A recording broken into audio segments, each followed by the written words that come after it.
Charles read the same line twice. Then he removed his glasses. William stood across from him. Camilla sat a short distance away, watching the document until Charles finally looked up at her. No one shifted. The page in Charles's hands was more than 20 years old. William had discovered it 9 days earlier while handling an unrelated matter. Camilla recognized it the instant it appeared. Charles did not until he saw the date, then the signature, then the words beneath. His gaze stayed fixed on the page for several long seconds. "You let me believe that was my decision." Camilla did not answer at once. The silence itself became the reply before she spoke. Because the document did not prove a crime, it did not reveal money, an affair, or some secret royal protocol. It proved something far more personal. More than 20 years earlier, Charles had stood on the edge of a decision he later cited as proof that even under pressure, he had known when to stop himself. For 2 decades, he believed he had pulled back before the choice became irreversible. William believed it too. The document said otherwise. Camilla had stepped in first. And the part that unsettled William most was not simply that she had interfered. It was that Charles had built a private lesson about himself around a moment he had never fully understood. 9 days earlier, William knew none of this. He was driving toward Windsor when his office connected a call from the administrator of an old charitable property trust linked to one of Charles's earlier projects. The trust was not in crisis. There was no scandal. An archive store was simply being closed and its papers redistributed. Most files could be handled by staff. One could not.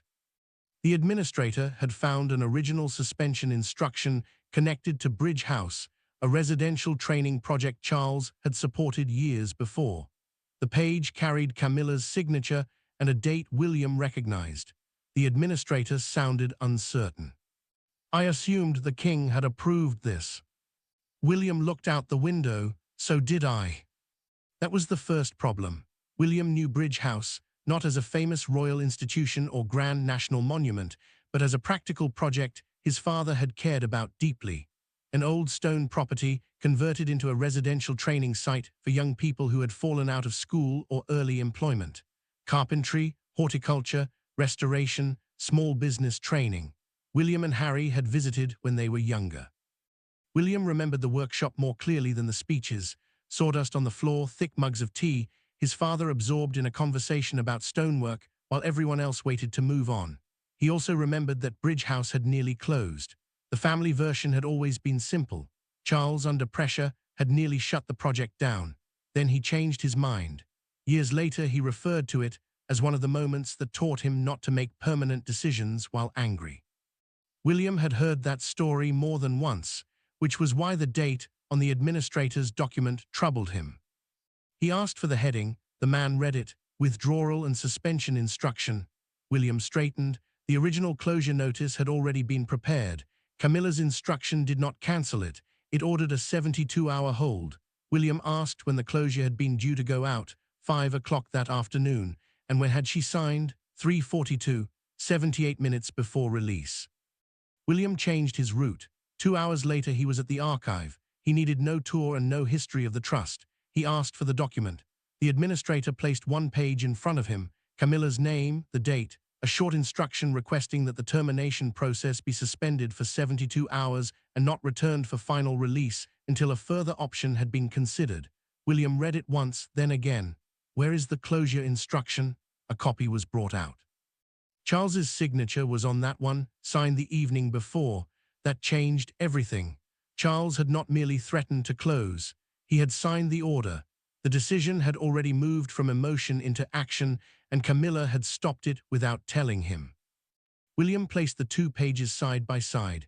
His father's signature on one, Camilla's on the other, less than a day apart. He asked what happened after the 72 hours. The trust records were clear. The termination was never released. A revised funding arrangement was considered. Bridge House continued. Charles later approved the alternative. That part matched the memory William knew. The order did not. The family story had Charles pausing, reconsidering, and choosing another path. The record showed a missing step. Charles acted. Something stopped the action. Then Charles chose again. William's first question was obvious. Why? The second followed at once. Why had Charles never known? The archive administrator could answer neither. William asked him to place Charles's closure instruction beside Camilla's suspension and read only the times aloud. Thursday evening, Charles signs. Friday afternoon, Camilla intervenes 78 minutes before release. The sequence was too precise to dismiss as an administrative misunderstanding. If Camilla had signed days earlier, she could have been part of an ordinary discussion. If she had signed after the release, she would only have been reacting to a decision already carried out. But 78 minutes meant she had acted at the last possible point where the order could still be stopped cleanly. William asked whether anyone had informed Charles that the release time had passed. No, the hold had simply taken effect. From Charles's side, nothing dramatic happened that Friday afternoon. No one entered a room to tell him his instruction had been blocked. No message arrived saying Camilla had intervened. The machinery simply stopped. That was how something large enough to alter the outcome had remained invisible to the man who made the original decision. William took a copy of the page. Before he left, he turned the two documents over and examined the distribution marks. Charles's closure instruction had been prepared to move outward. Names had been typed beneath it. The suspension had stopped that chain before the first copy left the trust. That made the 78 minutes feel different. It was not an abstract gap between two signatures. It was the remaining distance between a private decision and a public consequence.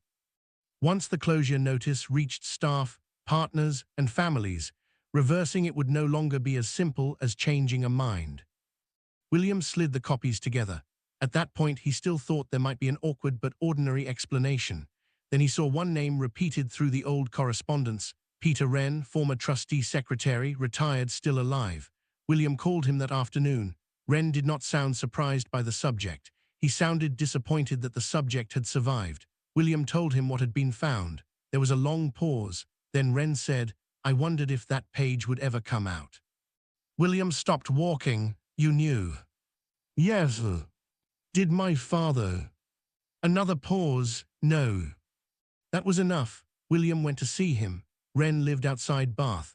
By the time William arrived, the document had stopped feeling like a curious archival mistake. It felt deliberate. Wren did not waste time pretending otherwise. Bridge House had been under serious pressure that week. Costs were rising. A newspaper story had claimed that one of Charles's charitable projects was being used to manufacture sympathetic publicity. Another had dragged William and Harry's private visits into an argument about Charles's public image as a father. The claims were distorted.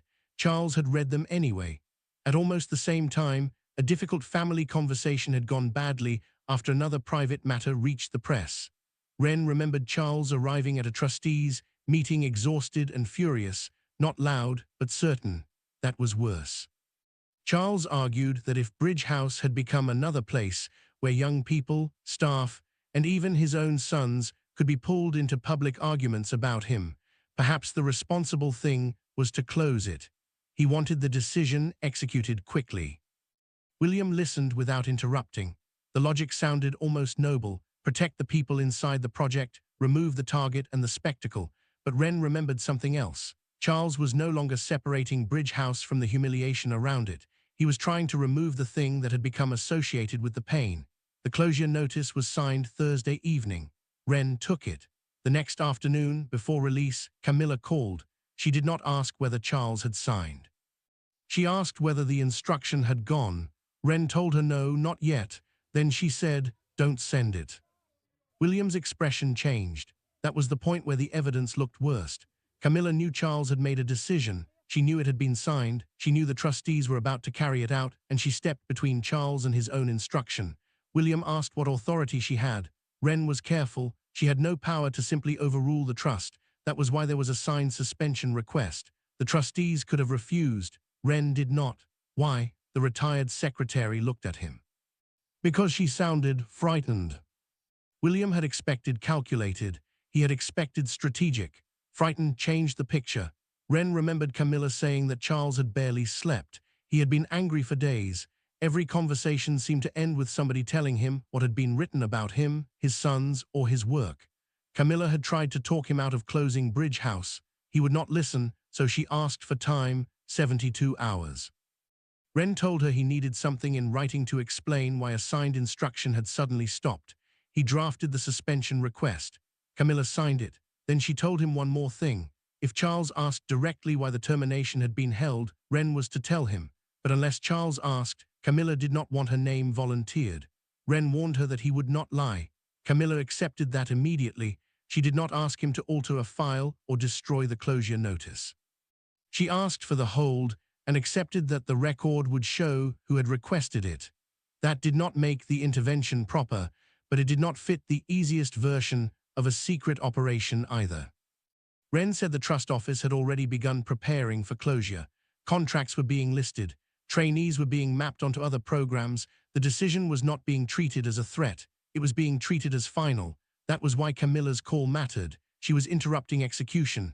Wren had asked whether Charles knew she was calling. There had been a pause. Then Camilla said no. William looked at him, and he never found out. No. Why? Because by Monday, he had changed his mind. There it was. The first contradiction had become a bigger one. Camilla stopped the order. Charles later changed course. And because the final outcome looked like reconsideration, the hidden intervention disappeared inside it. William might have left with that explanation. Then Wren mentioned Saturday morning. Before Charles requested fresh numbers on Bridge House, Camilla had called the project director. Less than an hour later, the trustees were already working on an alternative structure. That sharpened the problem again. Camilla had not only stopped the first decision, she had used the pause. William left Wren with one question he could not answer. What did Camilla gain? His office checked the obvious things: no role, no financial connection, no family benefit, no position at Bridge House. She did not appear in the photographs when the revised program was later announced. She never attached her name to the rescue. If she had acted for herself, the benefit was difficult to find. That did not clear her. It changed the question. If not for herself, then why? The answer began with Helen Marsh, the former Bridge House director. William spoke to her the next day. She remembered the Saturday call immediately. Camilla had not told her to save the project. She had asked something more specific. If Charles returned on Monday and asked whether there was another way, would there be one? Helen said perhaps. Camilla told her perhaps was not enough. She wanted something practical. What would it actually take to keep the program operating without repeating the same problems that had pushed Charles toward closure? Helen gave her the obstacles: lease costs, residential capacity, staffing, a funding gap. Camilla listened. Then she said, put it on one page. The trustees worked through Saturday morning. They reduced the residential model, adjusted the lease, preserved the training program with lower exposure and lower cost. William asked Helen the question that mattered. Did she tell you to make sure he kept Bridge House? No. What did she say? Helen did not need to think. She told us to make sure he had a choice when he was able to make one. That was where the story changed. Until then, William had been looking at a woman who appeared to have secretly overridden Charles. Helen's account showed something less clean. Camilla had stopped a signed instruction long enough for another viable choice to exist. The interference remained real. So did the purpose. William asked whether Camilla wanted credit. No. Helen remembered a second call later that day. Camilla told her not to mention who had asked for the alternative. If he chooses it, he needs to know he chose it. That line bothered William more than anything else. Helen said Camilla cared, that the final decision felt like Charles's, yet she never told him she had made the first decision possible. Why? Helen could not answer. William knew who had to. Camilla recognized the copy before William put it fully on the table. Her eyes went to the date, then to his face. No confusion, no pretense. William sat opposite her. You've seen this before? Yes. Did my father? Camilla waited a fraction too long. No. That one word confirmed the part William still wanted to be wrong about. He did not spend 10 minutes accusing her. He laid out the sequence. Charles signed the closure. She stopped release 78 minutes before it went. She created a 72-hour hold. She asked Bridge House to prepare another option. She told the people involved not to mention her unless Charles asked. Camilla denied none of it. William asked why. She said Charles was making a mistake. His response came immediately. That was his mistake to make. Yes, he had expected resistance. The agreement made the scene more uncomfortable. Camilla explained that she had watched Charles move through that week with almost no sleep and too much anger. Every criticism became another reason to withdraw. Every disagreement felt like betrayal. By Thursday, he was no longer only trying to protect Bridge House from attention. He was trying to make the pain stop. William looked at the suspension. You decided he wasn't fit to make the decision. Camilla rejected the wording, but not the substance. She decided he was not in a state where an irreversible decision should become irreversible. That night William looked at her. That is a distinction you made for him. Yes. Again, no defense. Then he asked the harder question, why did she let Charles believe for more than 20 years that he had stopped himself before the first order went through? Camilla looked away. For the first time the certainty left her. She had meant to tell him, not years later, that weekend. Then Monday came. Charles was calmer. He asked for the revised numbers. He asked what would happen to the young people already in the program. He asked whether the alternative could work. By then he was no longer talking like a man trying to cut a painful object out of his life. He was thinking again, and when he decided to keep Bridge House open, he spoke about the weekend as though he had caught himself before acting. Camilla let that version stand. One day, then a week, then months. Charles referred to Bridge House again as a lesson, a private one, a moment when he had nearly allowed anger to make a permanent choice, and it stopped. The memory became useful to him. That was when silence became harder. Camilla looked at the document. The longer I waited, the less I was hiding what I had done, and the more I was taking away something he believed about himself. William did not answer. At first she had hidden an intervention. Later she was protecting a memory, and the memory did not fully belong to her to protect. Camilla told him that on the Sunday evening before Charles formally withdrew the closure, she had nearly confessed. She had the suspension copy with her. She had taken it out. Then Charles came into the room carrying the revised proposal. He had marked 3 lines: staffing, the lease, the workshop. No rage, no talk about newspapers. He was solving the actual problem again. Camilla decided to wait until the decision was finished. Then Charles said, almost to himself, that he had been close to doing something foolish. She heard relief in his voice, and pride, not vanity, relief that he believed he had caught himself. She could have corrected him. She did not. That was the first delay. The next ones became easier. William asked whether she understood that every delay made the truth worse. Camilla said not at first. At first, silence felt temporary. That was how 20 years began, not with a plan to deceive Charles for 2 decades, but with a decision not to ruin one evening. William told her Charles deserved the truth. Camilla's reaction was immediate, not panic, resistance. She asked William to be certain why he wanted to show it. He did not like that. She was not asking to escape consequences. She was asking whether his anger at her was about to become the reason Charles lost a belief he had carried for years. Then she said, if you show him, do it because he deserves the truth. Don't do it because you are angry with me. William left with the document. Camilla stayed where she was. She did not ask him to leave the copy. She did not ask what Charles would be told. She simply looked at the empty place on the table where the page had been. That reaction stayed with William on the drive back. If her only concern had been exposure, she had already lost. He knew the signature was hers. Wren remembered the call. Helen remembered the request. There was nothing left to deny. What Camilla still feared was the next room, the one in which Charles would read the same page.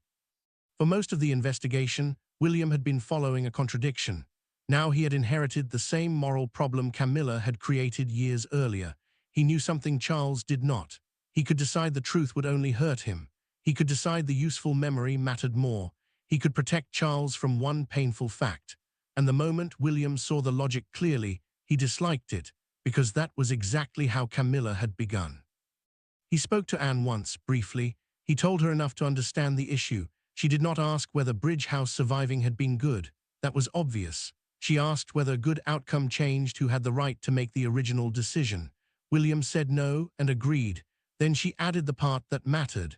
Protecting somebody from one decision did not give you the right to protect them forever from knowing you had done it. That was all. No family conference, no vote, no attempt to make the decision easier. William decided the next morning. He called Camilla.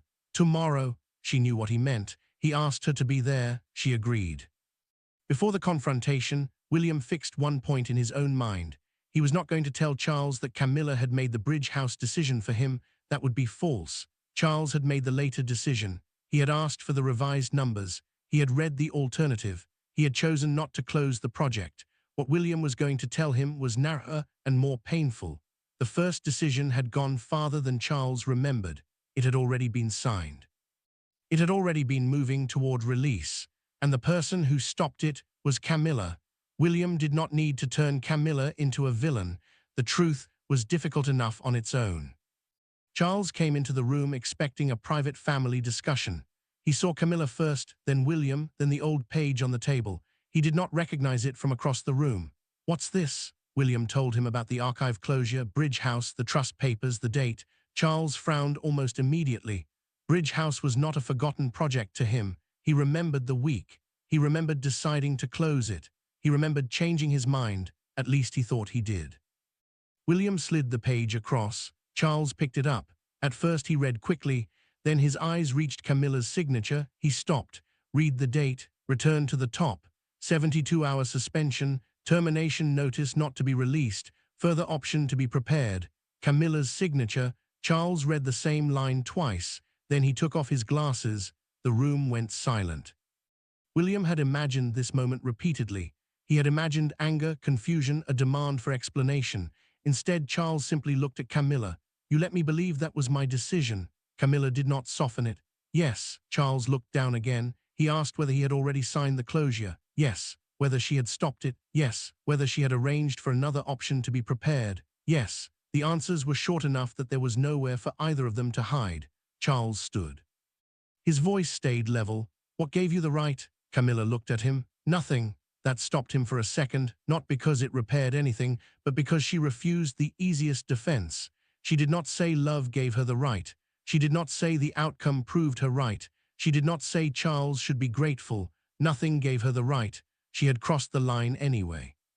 Charles asked why. Camilla told him the essentials. He had been exhausted, humiliated, angry. He had started talking about closing Bridge House as though the closure itself would protect everyone from the noise around it. She believed that if the instruction went out that Friday, he would spend Monday defending a decision made by the worst version of that week. Charles looked at William. William said nothing. Camilla continued. She did not know Charles would change his mind. She hoped he would. But if Monday came and Charles still wanted Bridge House closed, the trustees would release the instruction. Charles looked back at her. "You would have let it go?" "Yes." "After stopping me?" "Yes." "Why?" "Because then it would still be what you wanted after the anger had somewhere to go." Charles's face tightened. The sentence was both compassionate and insulting. It presumed she could identify which version of Charles was qualified to decide. He understood that immediately. "So you appointed yourself judge of when I was myself." Camilla accepted the accusation. "For 72 hours. Charles almost laughed. There was no humor in it. William watched him look at the old date again. The document had not taken the final Bridge House decision away from Charles, but it had taken away the story he told himself about how that decision happened. He had not stopped before acting. He had acted. Camilla stopped the mechanism. Then he changed his mind. That difference mattered to him. Charles did not ask what happened to Bridge House after that. He knew the project survived. The revised model held. None of that answered the question in front of him.